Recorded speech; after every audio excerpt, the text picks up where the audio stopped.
பெங்களூருவில் காவலர் தேர்வு எழுத வந்த தேர்வரின் குழந்தையை பெண் காவலர்கள் தாலாட்டு பாடி பராமரித்த நிகழ்ச்சியான சம்பவம் சமூக வலைதளங்களில் பாராட்டுக்களை குவித்து வருகிறது. கர்நாடகாவில் நடைபெற்ற காவலர் பணி இடத்திற்கான எழுத்து தேர்வின் போது பெண் தேர்வர் ஒருவர் தனது 8 மாத குழந்தையுடன் தேர்வு மையத்திற்கு வந்திருந்தார். குழந்தையை பராமரிப்பு அறையில் விட்டுவிட்டு அவர் தேர்வறைக்கு சென்றவுடன் குழந்தை தொடர்ந்து அழத் தொடங்கியுள்ளது.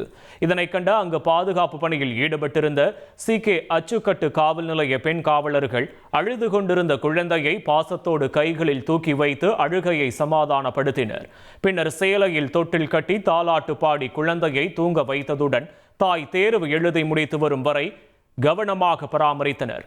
காவலர் சீருடையில் இருந்தாலும் தாய்மை உணர்வுடன் செயல்பட்ட பெண் காவலர்களின் இந்த மனிதநேயமிக்க செயல் பொதுமக்கள் மத்தியில் நிகழ்ச்சியை ஏற்படுத்தியுள்ளது.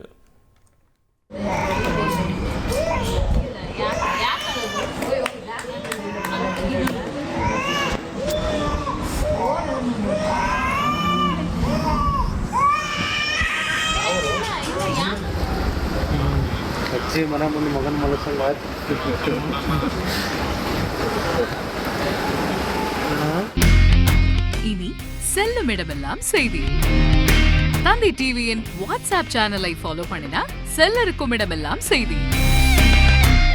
இதோ QR கோட் இப்பவே ஸ்கேன் பண்ணுங்க, ஃபாலோ பண்ணுங்க.